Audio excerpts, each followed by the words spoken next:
আসসালামু আলাইকুম প্রিয় শিক্ষার্থীরা, তোমাদের সাথে আজকে কথা বলবো বাংলা ভাষা এবং রীতির বিভাজন নিয়ে। যেটা বাংলা সেকেন্ড পেপার, নবম দশম শ্রেণীর বাংলা দ্বিতীয় পত্রের পরিচ্ছেদ 3। আমরা ধারাবাহিক ক্লাস করে যাচ্ছি। দুইটি পর্ব আছে, সেটা তুমি যদি না দেখো তাহলে আমার পূর্ববর্তী দুটো ভিডিও আছে এই চ্যানেলেই, সেটা তুমি একটু দেখে আসো। ওকে, আজকে আমরা কথা বলবো বাংলা ভাষার রীতি এবং বিভাজন নিয়ে। বাংলা ভাষার রীতি আর বিভাজন কথা বললে আমরা বাংলা ভাষাটাকে আমরা কিভাবে পাই, কি ধরনের ভাগ হয়েছে, কিভাবে ভাগগুলা হয়েছে সেটা আমরা দেখতে পাই। প্রথমে আমরা মুখ্য যে দুইটা ভাষাকে চিন্তা করতে পারি। আমরা যদি বলি আমাদের যে ভাষাটা, এই ভাষাটা দুইভাবে আমরা প্রকাশ করতে পারি। একটা হচ্ছে লিখে আর একটা হচ্ছে বলে। এবার তাহলে আমি একটা নাম দিতে পারি কথ্য ভাষা, আর একটির নাম দিতে পারি লেখ্য ভাষা। তো এখানে সেই কাজটাই করা হয়েছে। অধিকাংশ ভাষার অন্তর্গত দুইটি রীতি থাকে। ম্যাক্সিমাম ভাষারই এই দুইটাতে কাহিনী থাকে, একটা হচ্ছে কথ্য ভাষা আর একটা হচ্ছে লেখ্য ভাষা। কিভাবে কথা বলবে একটা হলো কথ্য ভাষা, আর যেটা হচ্ছে লিখবে, লিখিয়ে যে ভাষাটা এটা হলো কথ্য ভাষা। ওকে, কথ্য ভাষার যে রীতিটা আছে আমাদের আমাদের আমাদের দেশে যে দুইটা রীতি আছে, আমাদের এই দুইটা রীতির মধ্যে আবার কিছু ডিভাইড বা ভাগাভাগি হয়ে গেছে। যেমন আমরা যদি বলি বাংলা ভাষার এইসব রীতিতে একাধিক বিভাজন রয়েছে। এই যে লেখ্য রীতি এবং হচ্ছে কথ্য রীতি, এর মধ্যে অনেকগুলা বিভাজন দেখা যায়। যেমন আমরা যদি চিন্তা করি কথ্য রীতির কথা চিন্তা করি, এই যে এখানে আছে যেমন কথ্য রীতির মধ্যে রয়েছে অমান্য বা প্রমিত কথ্য রীতি, মানে হচ্ছে শুদ্ধ ভাষায় কথা বলে তাদেরকে অমান্য বা প্রমিত প্রমিত বলা হয়।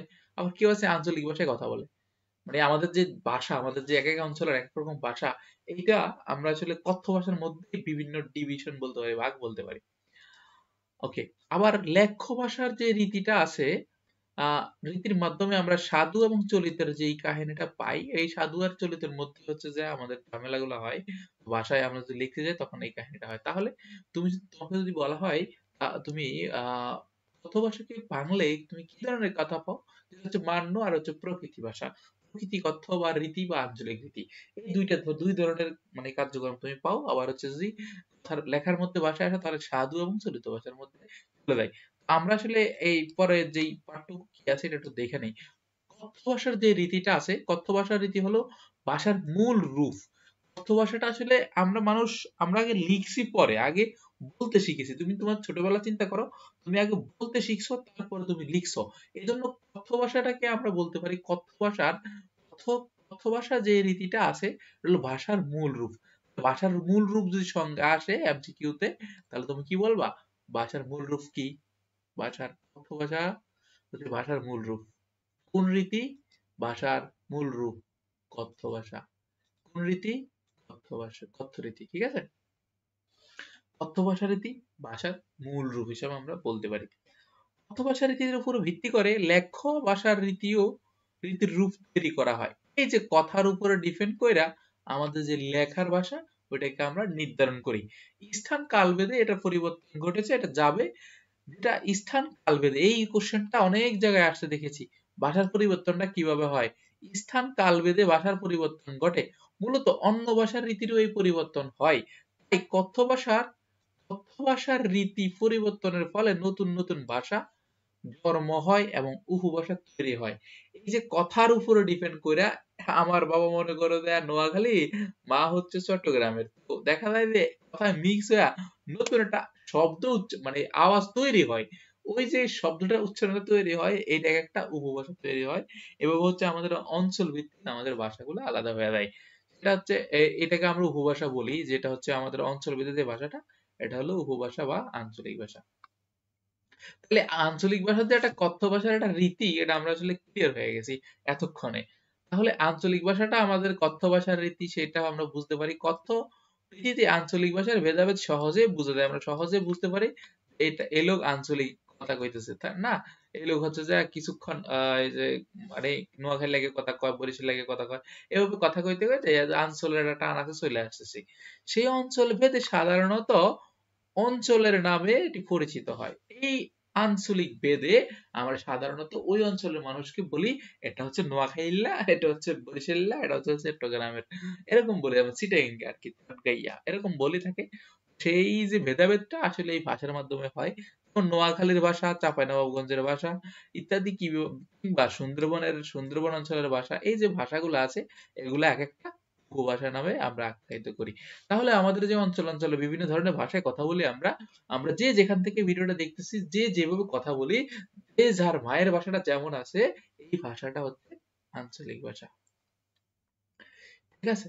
এই যে আঞ্চলিক ভাষাটা কেমন করে আসছে। এখানে দেখো বাঙালিরা বাঙালির বা বাংলাদেশের মধ্যে দক্ষিণ এবং পূর্ব অঞ্চলে যেন কথা বলে, পূর্বীরা বাঙালি এবং পশ্চিমে পূর্ব অঞ্চল ত্রিপুরা, আসাম এবং আসামের বাকর অঞ্চলে এই ধরনের এরা আঞ্চলিক ভাষায় কথা বলে বা উপভাষায় কথা বলে।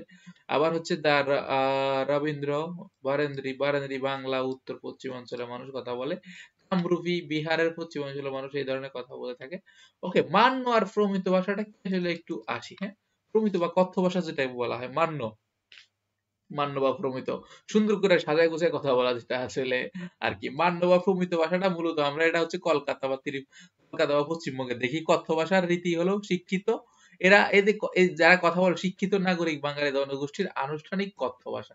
মানে হচ্ছে শিক্ষিত মানুষ যে শুদ্ধ ভাষায় কথা বলে ওই বিষয়টাকে আমরা মান্য ভাষা বা প্রমিত কথ্য ভাষা বলতে পারি। চলিত ভাষারই একটা রূপ আমি বলতে পারি, না আমরা বলতে পারি। বাংলাদেশের বাংলাদেশের পশ্চিমবঙ্গ এবং হচ্ছে ত্রিপুরা বাংলাদেশের পশ্চিম, আমাদের মধ্যে যতটুকু কম আছে তার সাথে বেশি হচ্ছে যে পশ্চিমবঙ্গ, ত্রিপুরা এবং বেতার টেলিভিশনে প্রচারিত হয় এই বক্তব্য। সাধারণত উপস্থাপনার ক্ষেত্রে, সভা সেমিনারের ক্ষেত্রে এটা আলোচনা করা হয়, এই কবিতাও রীতিতে আলোচনা করা হয়। এই রীতিতে প্রমিত লেখ্য রীতিও তারা বানায় ফেলাইছে, এই যে রীতিটা ওই লেখ্য রীতি বানায় ফেলাইছে। তাকে হচ্ছে বক্তব্য, সামাজিক অবস্থান বা জীবিকা, শিক্ষা, ভেদাভেদের জন্য মান্য বা প্রমিত ভাষা কম বেশি আমরা তফাৎ থাকে। ওকে, লেখ্য ভাষাটা আসলে লেখ্য ভাষা কাকে বলে? লেখ্য ভাষার রীতিটা লিখিত লিখিত বাংলা ভাষার জন্য আদি আর নির্দেশন হচ্ছে নাম হচ্ছে চর্যাপদ। আমরা লিখিত ভাষা কোথা থেকে পাইছি? আমাদের যে নির্দেশনা ওটা হবে চর্যাপদ থেকে আমরা বাংলার কিছু অস্তিত্ব খুঁজে পাই। প্রায় ১০০০ বছর আগে লেখ্য ভাষা বাংলা ভাষার কাব্যরীতিতে এটি কাব্যরীতিটি রচিত হয়। লেখ্য ভাষা বাংলা ভাষার কাব্যরীতিতে এটি রচনা করা হয়। ব্যবহারিক ব্যবহারিক প্রয়োজনে ক্রমে লেখা গদ্যরীতিতে জন্ম হয়। আস্তে আস্তে গদ্যরীতির জন্ম হয়। তারা ১৯ শতকের সূচনার দিকে লেখ্য ভাষার রীতি হিসেবে সাধু ও রীতি প্রভাবশালী হয়ে ওঠে। আমরা ১৯০০ শতকের প্রথম দিকে কি হয়? ১৯০০ শতকের এখানে একটা কোশ্চেন আছে। ১৯০০ শতকের প্রথম দিকে সূচনায় আমরা লেখ্য ভাষার যে রীতিটা ওইটা হচ্ছে প্রভাব বিস্তার করতে শুরু করে। ২০ শতকের সূচনায় এসে সাধু রীতি এবং পাশাপাশি চলিত রীতিটাও জনপ্রিয় হয়ে ওঠে। এর পিছনে কিন্তু জনপ্রিয়তার করার পিছনে মানে হাত হলো রাজা রায়মোহন রায়, প্রমোদ চৌধুরী, এরা কিন্তু খুব এটার পিছনে সময় দিয়েছিল।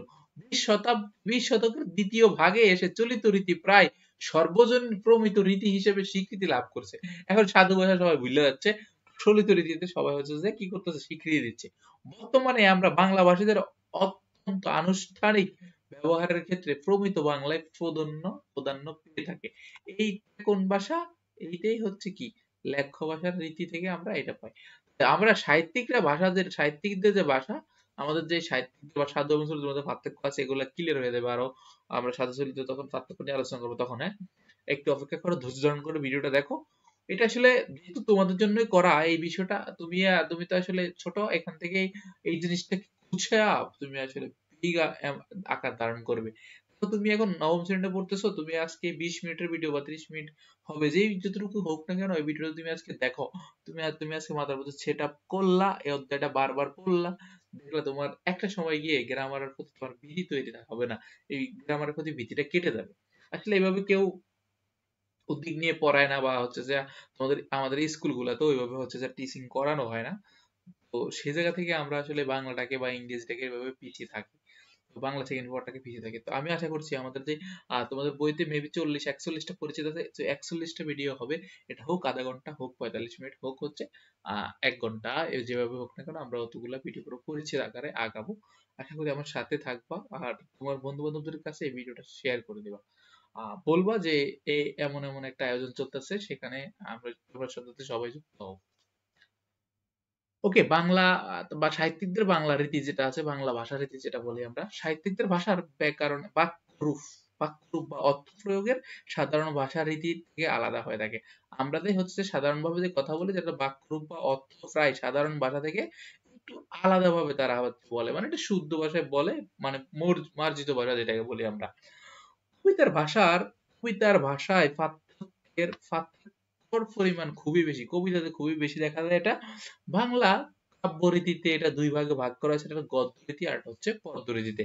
বাংলা কাব্য রীতিকে কয় ভাগে ভাগ করা হয়েছে, এটা কোশ্চেন আছে। দুই ভাগে ভাগ করা হয়েছে, একটা হচ্ছে কি পদ্য রীতি, আর একটা হচ্ছে কি, একটা হচ্ছে গদ্য রীতি, আর একটা হচ্ছে গদ্য কাব্য রীতি, পদ্য কাব্য রীতি, গদ্য আর একটা পদ্য, দুই ভাগে ভাগ করা হয়েছে। পদ্য কাব্য যা হচ্ছে রীতিতে সাধারণত ছন্দ বা মিল খুঁজে পাওয়া যায়। আচ্ছা, পদ্য কাকে বলে? যাদের মধ্যে যে সকল যে সকল লেখার মধ্যে আর কি ছন্দর মিল আছে, ছন্দ আকারে বলে, সেটাকে আমরা কবিতা বলি আর কি, কবিতার মতো করে ছন্দ মিলিয়ে মিলিয়ে বলে, সেটা হচ্ছে পদ্য রীতি। আর একটা হচ্ছে গদ্য, ফলে ভাষা মানুষের বাক গঠনেও আলাদা হয়ে যায়। পদ্য পদ্য কাব্য রীতিতে বাংলা ভাষার সবচেয়ে পুরানো রীতি ব্যবহার করা হয়। বাংলা ভাষার পুরানো রীতি পদ্য রীতিটা।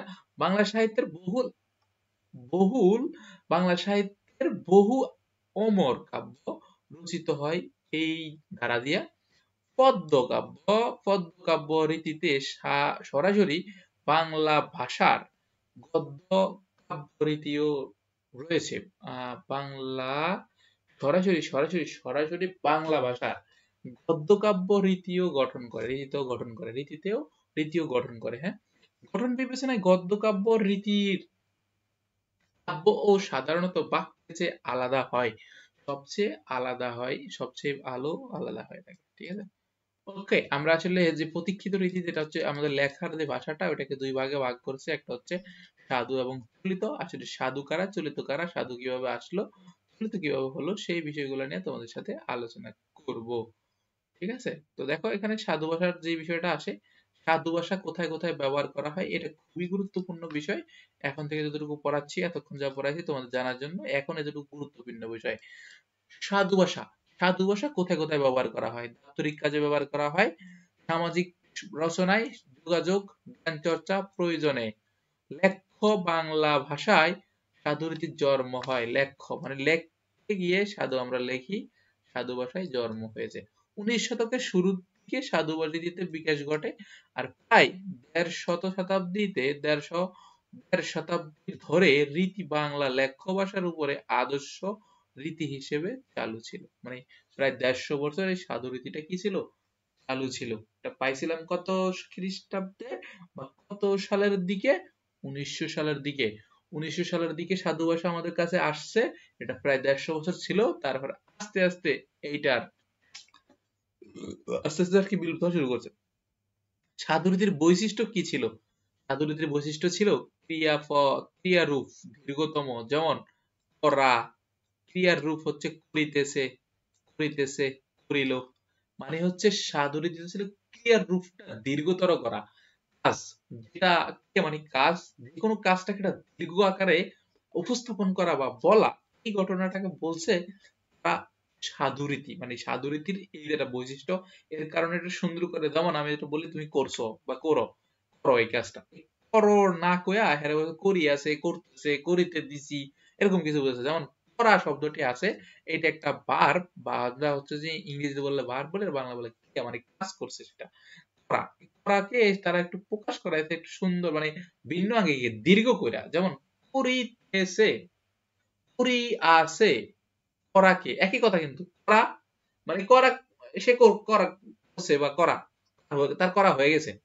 এখন সে করিতেছে, করিছে, করিয়াছে, করিল, করিলে, করিত, করিতেছিল, করিয়াছিল, করিব, করিবে, করিত, করিয়া, করিলে, করিবার। এগুলো কি? সাধু ভাষার একটা বৈশিষ্ট্য। সাধুরীতিতে বহু সর্বর্ণে সর্বনাম হ বর্ণ যুক্ত হয়ে থাকে। বহু কি হয়? সর্বর্ণে হ যুক্ত হয়ে থাকে। সাধুরীতিতে বহু সর্বনামে হ যুক্ত হয়ে থাকে। সাধুরীতিতে কি হয়? বহু সর্বনামে হ যুক্ত থাকে। যেমন তাহারা, ইহাদের, তাহা, তাহা, উহা, তো ইত্যাদি। সাধুরীতিতে তৎসম শব্দ এবং সাধিত শব্দের প্রাধান্য থাকে। সাধুরীতিতে তৎসম শব্দ এবং সাধিত শব্দের প্রাধান্যটা বেশি থাকে। সাধু রীতিতে তৎসম শব্দ এবং সাধিত শব্দের প্রাধান্যটা বেশি থাকে। তৎসম শব্দ আর সাধিত শব্দ কোনগুলা আমরা অন্য একটা ক্লাসে আলোচনা করব, আজকে ক্লাসটা বড় করতেছি না। সাধু, তাহলে তুমি সাধু ভাষাটাকে আসলে চিনতে পারতেছো? মানে যে সকল ভাষার মধ্যে দেখবা একটু টান টান ভাব আছে, একটু দীর্ঘ দীর্ঘ কথা বলার একটু চিন্তা আছে, হ্যাঁ, ওই সকল ভাষাগুলো সাধু ভাষার মধ্যে পড়ে। হ্যাঁ, এই জন্য যে বলছে যে এখানে মূল কথাটা এখানে কিন্তু সাধু রীতিতে ক্রিয়াটা কি হয়, দীর্ঘতর হয়। এখানে যে কথাটা বলছে এটা হলো খুবই গুরুত্বপূর্ণ কথা। ওকে, সাহিত্যের সাধু রীতির উদাহরণ আমরা যদি 19 শতকের দিকে আসি, মহাসমুদ্রের মতো শত বৎসরের কল্লোল কেহ যদি এমন করিয়া বাঁধিয়া রাখিত পারিত যে সে যে ঘুমাইয়া পড়া শিশুটির মতো চুপ করিয়া। এখন দেখেন এই যে পড়াটা, এই পড়াটা আসলে কেমন যেন লাগে না, একটা একটা বিষয়টা কেমন থাকে থাকে এটাকে একটু সুন্দর করে আর কি পরবর্তীতে সাধু সাধু ভাষাটা তখন দপ্তরি কাছ থেকেও উঠে চলিত বা সাধু আমাদের যে প্রমিত বা রীতিটা আনছে তখন। এখানে কিছু উদাহরণ আছে, দেখো দাপ্তরিক কাজে সাধু রীতির উদাহরণ 20 শতকের দিকে এরকম কাজ করা হয়তো। প্রমিত রীতি, প্রমিত রীতি যেটা হচ্ছে আমরা সার্বজনীন এখন যে ভাষায় বইটা লেখা থাকে বা বলা থাকে সেটা তো প্রমিত রীতিটাকে আমরা বলি। 20 শতকের সূচনা লগ্নে কলকাতার শিক্ষিত সমাজ এই লেখ্যরীতিতে আদর্শ রূপ হিসেবে আহ, চালু করার চেষ্টা করছিল। তখন চলিত ভাষা নামে এটি পরিচিত পরিচিত ছিল, চলিত রীতি নামে পরিচিত পাই। এই যে সাধু রীতিটাকে আস্তে আস্তে বিলীন করা শুরু করছে 19 শতকের দিকে পাইছে, 150 বছর শাসন করছে। বিষয়টা এরকম 20 শতকের দিকে আবার এটাকে আইসা ধ্বংস করা শুরু করছে। ধ্বংসের পিছনে কারিগর কে ছিল এটা একটু দেখবো। এই বিলেনটা কি? ওকে, এটা হচ্ছে কলকাতার শিক্ষিত মানুষ, কলকাতার যেটা হচ্ছে কলকাতাতে শিক্ষিত লোকেরা আস্তে আস্তে এটাকে বলতে শুরু করার চেষ্টা করছিল। তখন এই রীতির নামে পরিচিত হয়, তখন চলিত রীতির নামে পরিচিত হয়। আর এই দিকে ক্রিয়া বা সর্বনাম অনুসর্গ প্রভৃতি শ্রেণী বহু হ্রাস হয়, যা তৎসম শব্দের ব্যবহার অপেক্ষাকৃত কমে যায়। আস্তে আস্তে যখন হচ্ছে তৎসম শব্দের ব্যবহার আস্তে আস্তে কমে যায়, যখনই ক্রিয়া সর্বনাম অনুসর্গ উপসর্গ আমরা এই হ্রাস বা যুক্ত করা শুরু করলাম কোন শব্দের মধ্যে, তখন হচ্ছে তৎসম শব্দ আস্তে আস্তে বিলীন হয়ে যাচ্ছিল। আচ্ছা, প্রথম দিকে চলিত রীতিতে শুধু সাহিত্য চর্চা করা হতো, রচিত হতো। দাপ্তরিক কাজে বা বিদ্যা চর্চা ইত্যাদিতে সাধু ভাষায় হতো, সাধু ভাষায়। ওকে, 20 শতকের মাঝামাঝি নাগাদ চলিত রীতি সাধু রীতির জায়গা দখল করে। ওকে, 20 শতকের মাঝামাঝি কি আইসা, মাঝামাঝি আইসা তাহলে চলিত রীতিটা সাধু রীতিটাকে এবার মনে করো কানা একটা কান পট্টি দিয়া একদম বাহির করে ফালাই দিছে, ঠিক আছে? তখন ক্লাস যেমন মাইরে বাড়ি দাও না, এরকম একটা বেশি ঘটনা ঘটছে। রীতির জায়গা দখল করে নিয়েছে। ক্রমেই জীবনের বিভিন্ন ক্ষেত্রে সাধু রীতির সরিয়ে চলিত রীতির মান্য বা লেখ্য রীতিতে পরিণত করেছে।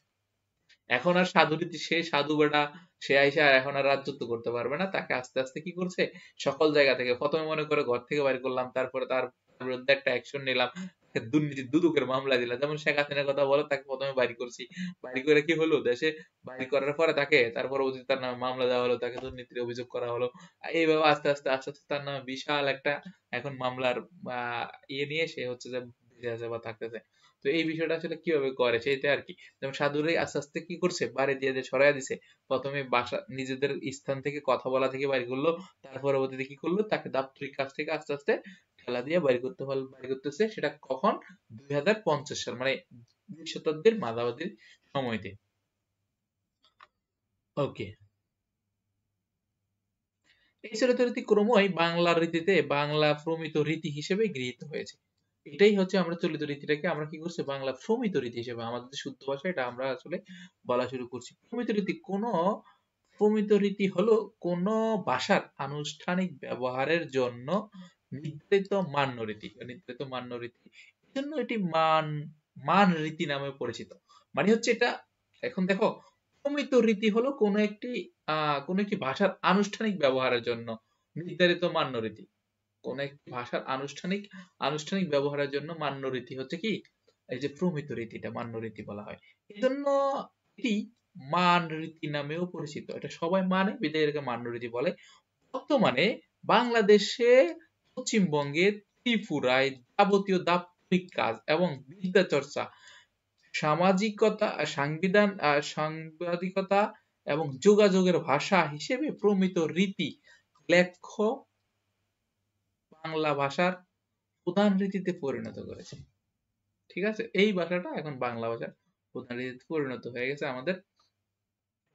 এই ভাষার কিছু বৈশিষ্ট্য আছে, তা তোমাকে জানতে হবে। এই যে সাধু আর ভুল ভাষার মধ্যে পার্থক্য আছে অনেক সময়, এটা তুমি এখান থেকে অ্যান্সারটা করবা। হ্যাঁ, ওকে। প্রমিত রীতিতে প্রমিত ক্রিয়া সর্বনাম অনুসর্গ রাষ্ট্র হয়ে থাকে।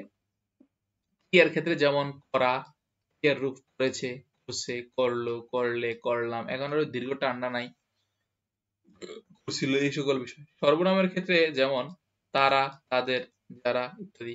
অনুসর্গের ক্ষেত্রে থেকে, হতে, চেয়ে, সঙ্গে ইত্যাদি, এগুলো হচ্ছে অনুসর্গের মধ্যে পড়ে। প্রমিত রীতির শব্দগুলোর মধ্যে ব্যবহার করা আলোচ্য বিষয় আমরা দেখি যে নির্ভরশীল, আলোচ্য বিষয়ের উপর নির্ভরশীল, যেটা হলো প্রয়োজন অনুযায়ী সব ধরনের শব্দ ব্যবহার করা যাবে।